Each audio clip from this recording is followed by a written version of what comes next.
மந்திரி சக்கரபாணி பேசினது மணிகண்டனுக்கு தெரிஞ்சு போச்சு. அதுக்கு அவங்க 2 பேரும் புலம்புனாங்க அப்படிங்கறதோட போன எபிசோட் முடிச்சிருந்தோம். இன்னைக்கு எபிசோட்ல கைலாயத்தை திரும்ப காமிக்கிறாங்க. நாரதர் கிட்ட சிவன் பேசிட்டு இருக்காரு. பிரபஞ்சத்துல உருவார எந்த ஒரு கோணலும் மணிகண்டன் முன்னால எதுவும் செய்ய முடியாது. எந்த ஒரு சூட்சும தடையும் அவனை விட்டு விலகிடும். எந்த ஒரு சூட்சுமமான சப்தங்களும் அவனோட காதுகளுக்கு கண்டிப்பா கேட்கும். ஆனா அங்க பந்தல அரசாங்கத்துல இருக்கக்கூடிய அந்த 2 பேருக்குமே இது சுத்தமா தெரியல. அவனுடைய அதிகார மோகம் அவனை குருடனாவும் செவிடனாவும் மாத்தி வச்சிருக்கு அப்படிங்கிறாரு சிவன். உடனே நாரதர் கேட்கிறாரு, உங்களையே பூஜை பண்ணிட்டு இருக்கான் அந்த மந்திரி, ஆனா அவனுக்கு எந்த அனுகூலம் இல்லைன்னு சொல்றீங்களா அப்படின்னு கேட்க, அதுக்கு சிவனும் பக்தி அப்படிங்கிறது தூய்மையான உள்ளத்தோட யாருக்கும் கெடுதல் நினைக்காம நல்ல நோக்கத்துக்கானதா இருக்கணும், அப்பதான் இறைவனோட அவங்க ஒன்றிணைஞ்சு நிற்க முடியும் அப்படிங்கிறாரு. அதுக்கு நாரதர், எனக்கு ஒரு சந்தேகம், பந்தல ராஜாவும் உங்களோட பக்தன் தான், அந்த மந்திரியும் உங்களோட பக்தன் தான், மணிகண்டனும் உங்களோட அம்சத்துல பிறந்தவர், இந்த 3 பேருக்குள்ள நீங்க யாருக்கு அனுகூலமா செயல்படுவீங்க அப்படின்னு கேட்டதும் சிவன் அதுக்கு, மணிகண்டன் என்னோட அம்சம் நீங்களே சொல்லிட்டீங்க,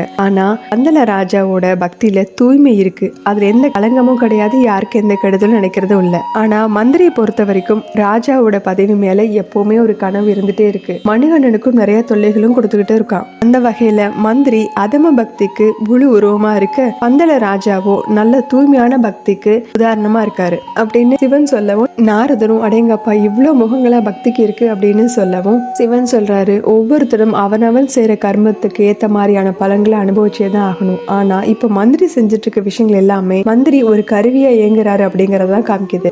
அவருக்கு தண்டனை கொடுக்கறதும் மன்னிக்கிறதும் மணிகண்டன் கையில தான் இருக்கு. ஒருவேளை தர்மமூர்த்தியான மணிகண்டன் மனசு கணிஞ்சு அவருக்கு மன்னிப்பு கொடுத்தா நானும் என்னுடைய கருணையை அவருக்கு காட்டுவேன் அப்படிங்க. நாரதரும் அதை கேட்டு சந்தோஷமா அங்க இருந்து கிளம்புறாரு. அடுத்த காட்சியில மகாராஜா ஒரு இடத்துல உட்காந்து யோசனையில இருக்காரு. அவருக்கு முன்னாடியே சதுரங்க காய்கள் அடுக்கி வைக்கப்பட்டிருக்கு. அந்த இடத்துக்கு வர மணிகண்டன் அவரை வணங்கிட்டு அங்க உட்காந்துட்டு கேட்கிறாரு, ஏதோ யோசனையில் இருப்பீங்க போல இருக்கு அப்படின்னு கேட்டதும், ஆமா அப்படிங்கிறாரு மன்னரும். நீங்க இது வரைக்கும் சதுரங்கம் விளையாடி நான் பார்த்ததே கிடையாது அப்படின்னு சொல்லவும், மன்னரும் ஆமா நான் இது வரைக்கும் அது விளையாண்டது இல்லை அப்படிங்கிறாரு. ஆனா சில நேரங்கள்ல காய்களை மட்டும் அடுக்கி வச்சு நீங்க பக்கத்துல உட்கார்ந்துருக்காரு நான் பார்த்திருக்கேன். மன்னரும் ஆமா நீ சொல்றது சரிதான்ப்பா, சில நேரங்கள்ல கடந்த காலத்துல ஏற்பட்ட வீழ்ச்சிகளை எனக்கு ஞாபகப்படுத்துறதுக்காக அந்த மாதிரி உட்கார்ந்து இந்த காய்களை அடுக்கி வச்சிருப்பேன். இந்த சதுரங்கம் மூலமா கடந்த காலத்துல என்னெல்லாம் நடந்தது, எவ்வளவு தூரம் மக்கள் சொத்துக்களை எல்லாம் இழந்தாங்க அப்படிங்கறத பத்தி எனக்கு அப்போ ஞாபகத்துக்கு வரும் அப்படின்னு சொல்லவும், இங்க இப்போ ரொம்ப ஆழ்ந்த சிந்தனையில இருப்பீங்க போல இருக்கு அப்படின்னு மணிகண்டன் கேட்கிறாரு. ஆமா, மனைவியும் நாட்டையும் பணைய வச்சு இழந்த பஞ்ச பாண்டவர்களையும் சரி, நல மகாராஜாவையும் சரி, இந்த சதுரங்கம் எனக்கு ஞாபகப்படுத்திக்கிட்டே இருக்கு. இதோட முடிவுல போர் தானே நிகழ்ந்தது, எல்லாத்தினாலையும் கஷ்டப்பட்டது மக்கள் தானே,